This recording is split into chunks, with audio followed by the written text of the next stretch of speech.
Welcome to the HCI family of podcasts. We're your source for personal, professional, and organizational growth and development.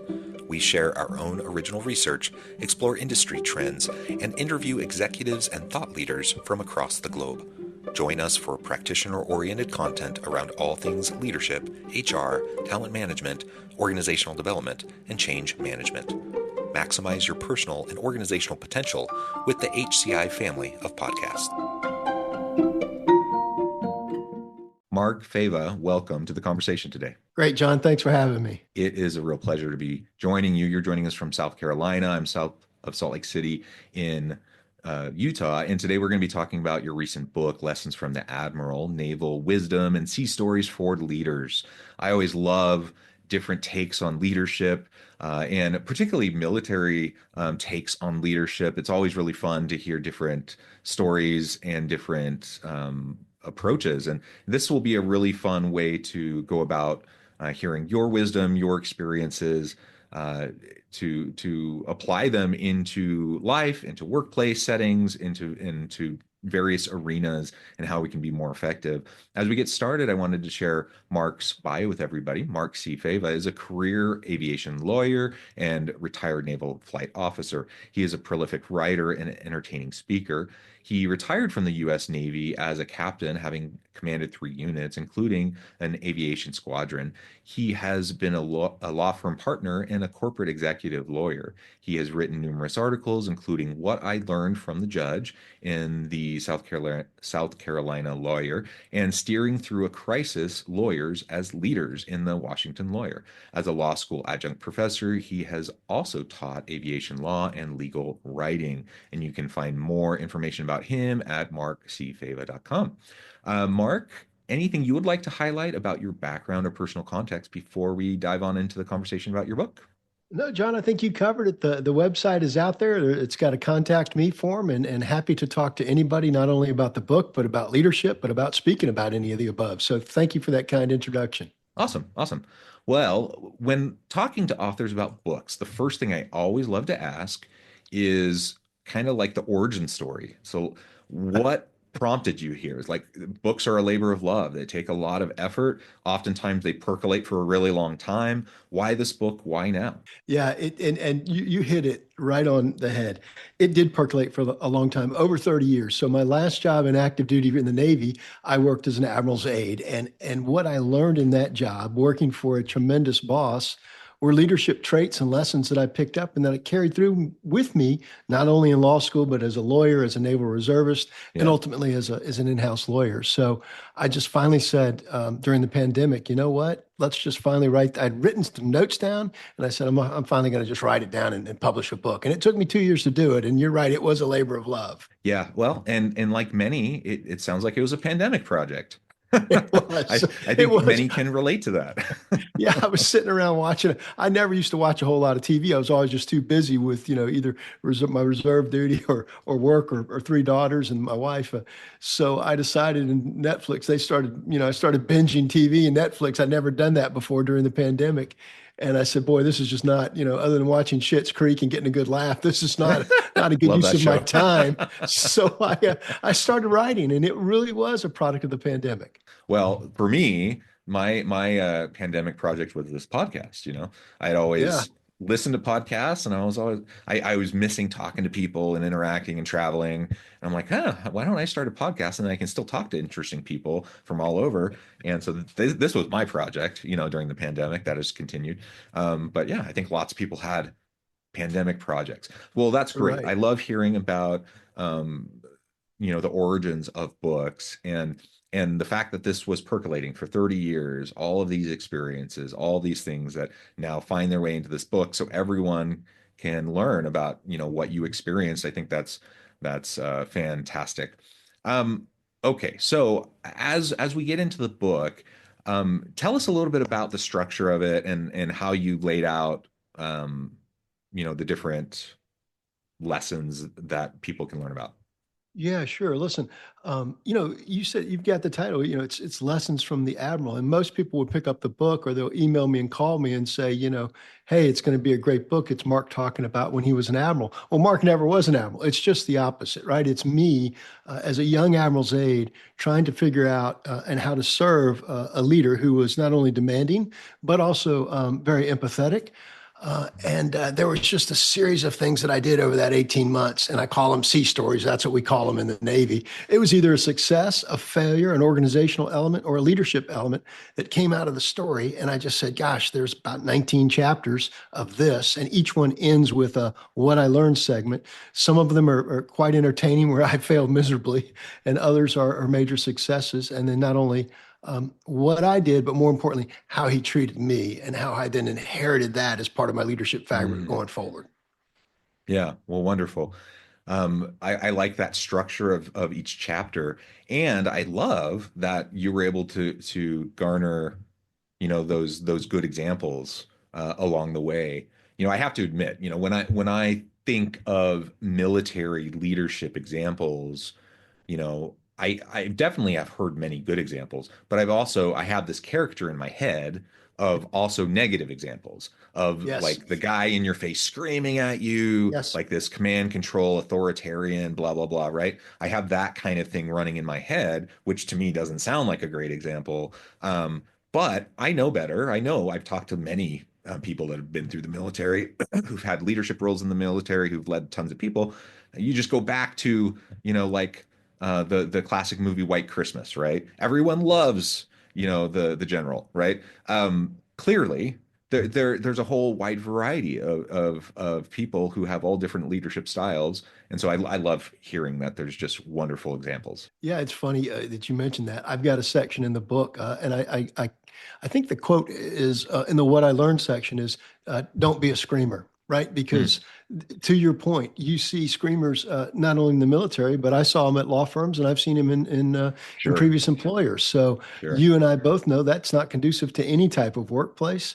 And all a real good boss has to do is just look at you and say, like the Admiral would tell me when I messed up, he would just say, don't let this happen again. That's all he needed to say, right? He didn't need to scream. I got it loud and clear. And that was much more effective than yelling and screaming. Yeah. I mean, to your point, I'm a university professor. Right. And you would think in higher education, like at a university, probably not the first place someone would think there would be screamers. But my goodness, I'll tell you, here in at the university in administration, there are plenty of people who are screamers, and it's ridiculous, and it's not Yeah. appropriate, and it's not Right. effective. Like it just should not happen. It shouldn't happen in any Right. organization. And it does. It Exactly. does. It happens in lots of organizations, and it's just not effective. All right. So maybe you could highlight for us. I would love to just hear, maybe even just succinctly, like two or three of your favorite stories that you think are illustrative of what people can learn from your book. Yeah, the beginning I just talk about nuts and bolts. So if you're going to be a middle manager or you want to aspire to be a leader, what are the just nuts and bolts tackling things that are very important, right? The stuff that you and I know now that's very important that I think sometimes gets lost through generationally. And I try and tell my daughters about it. Very simple, being on time, knowing who's in the room, knowing the background of people, making sure you understand timeliness and where you're going. So I've got one story where we were on a week-long trip, and every trip is, you're flying, you're getting in a car, you're going to meetings. Everything has to be on time and punctual, and you got to watch the schedule. And we're on the fourth or fifth day of a round the country trip where we've been to several locations, and we were leaving New Orleans at a naval base there to head to Jacksonville for a military ceremony. And I sort of I will say, let my hair down. I was sort of relaxing because it was the end of the trip. And Admiral didn't have to do anything once we got there, other than we were just going to be a guest at this Mhm. military ceremony. He didn't have to speak or anything. So we get on the plane and we start flying there. We're in a little Navy prop plane that was specifically chartered to take us there, military aircraft, obviously. And we're about 15 minutes in the air, and he says, what time does the ceremony begin when we get there? And I tell him the time, and he looks at his watch and he says, that can't be right. That's 20 minutes from now. And believe it or not, I'd completely failed to account for the 1 hour difference between New Orleans and Jacksonville, Um, Florida. that was not good, a good time. But there are plenty of stories like that where there were failures, and he allowed me to move on from that.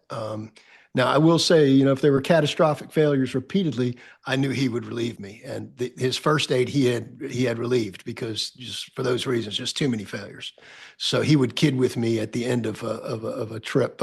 If I messed something up, he'd just say, "Hey, look, it's better to be lucky than good, and you got lucky today. So go Yeah. home."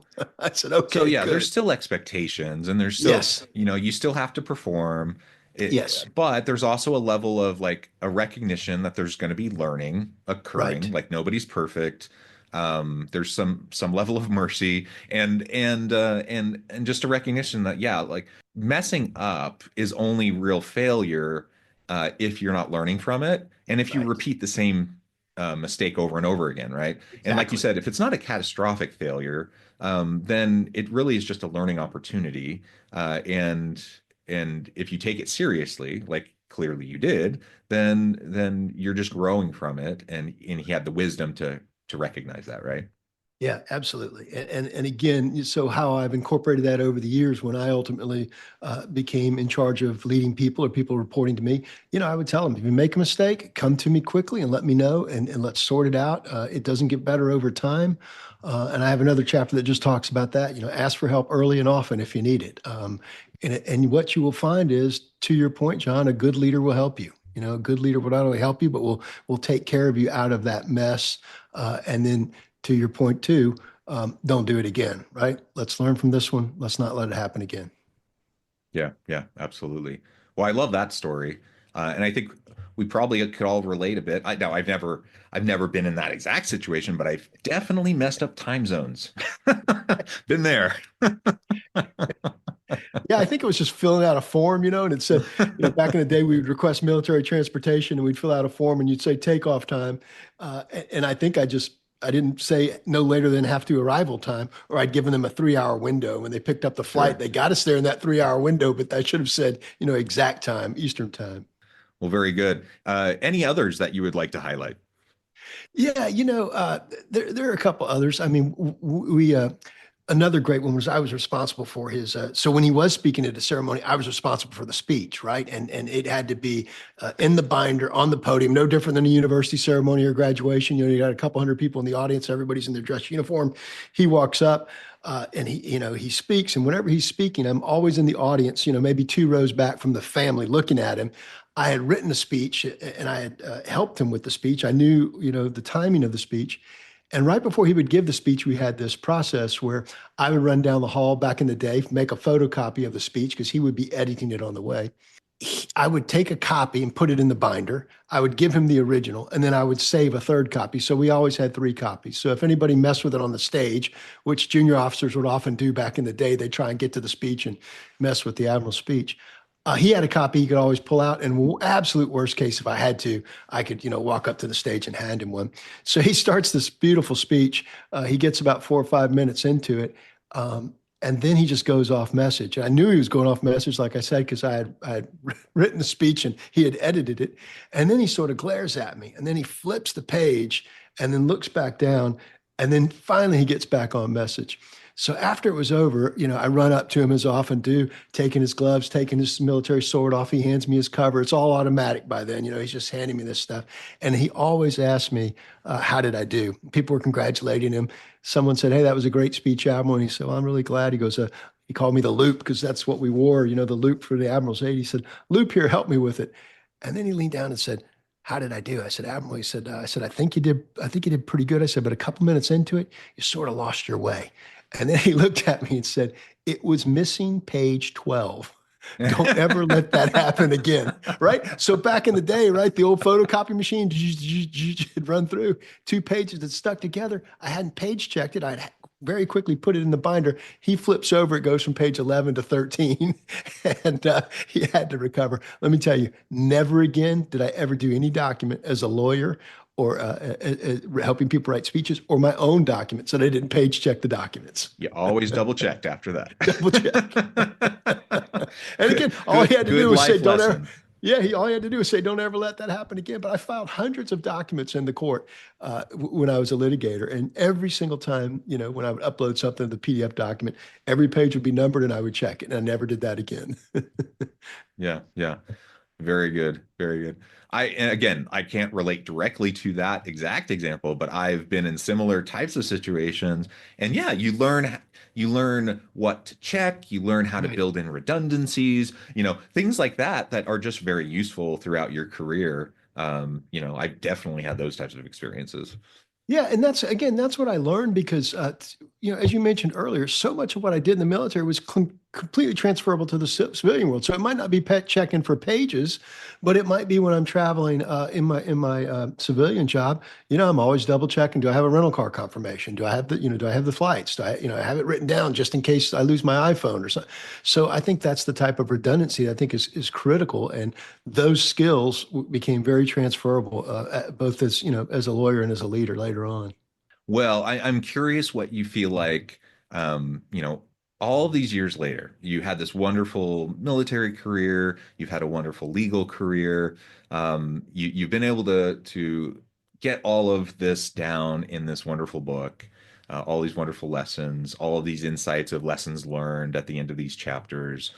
If you had to try, I mean, this is an impossible ask, but if you had to try to like succinctly boil it down Yeah. to like that golden nugget of Yes. of like leadership lesson for the audience today, what would that be? Yeah.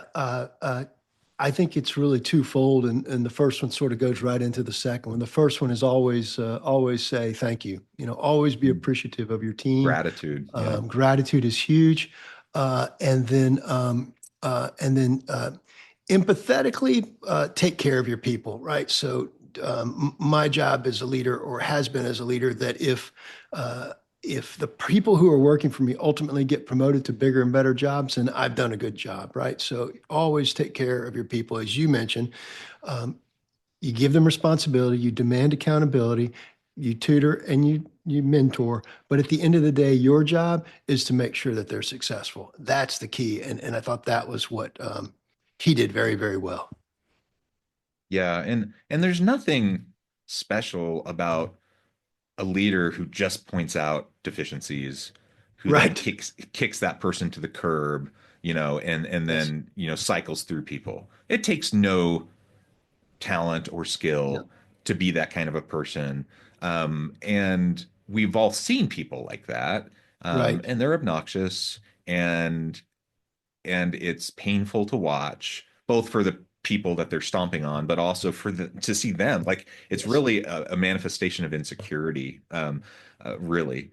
And that's not what leadership's about. I'm a big proponent of servant leadership as a Right. principle, as a philosophy. Like leadership is about building up the people around you, and a rising tide lifts all ships. The best way for you to be effective as a leader is not to like try to lift yourself up and to be like lording over people as if you're better than everyone. It's to focus on helping everyone around you to be the best they can be. And then guess what? They're going to be awesome, which makes you look awesome. And then you're an Yes. amazing leader, right? Yeah, yeah, it's amazing if you have that level of, I would say, military camaraderie or friendship or allegiance, where they know you're going to take care of them and they're going to perform, and you're going to, vice versa, you're going to take care of each other. Performance just happens. Matter of fact, it becomes excellent performance, because people Yeah. want to do well. And I also talked about, when people come to me that I'm mentoring now, and I know they've got a tough boss, not one that you and I would aspire to work with or for. I just tell them, look, you got a choice. What I've been done in those situations is I've outlived, outlast. But I have this line in my book where I say, I learned as much from bad leaders as I did from good leaders, right? So we Mhm. learn from bad leaders exactly how we don't want to be and who we don't want to be. And you just take that and incorporate that just as you would the leadership lessons of the good leader. And then you get the survival mode. If you're going to stick around, you just outlive, outlast, right? You do your job, respect the position, maybe not the person, and then just outlive, outlast. Well said. Mark, this has just been a real pleasure. I know at the time I need to let you go here in a minute, but before we wrap things up, I wanted to give you a chance to share with the audience how they can connect with you, find out more about your work, where they can find your book, and then give us the final word. Sure. Listen, thank you so much, John, for having me. I'm just very excited about being here. Again, the website is markcfava.com. From there, you can get to the book.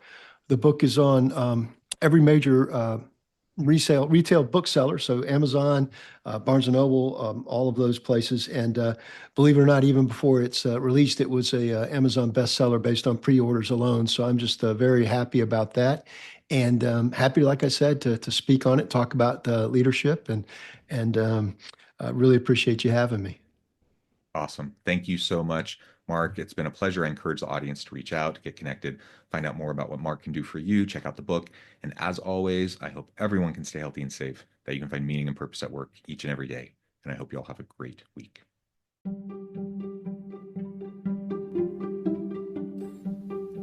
Thanks for joining us for this episode of the podcast.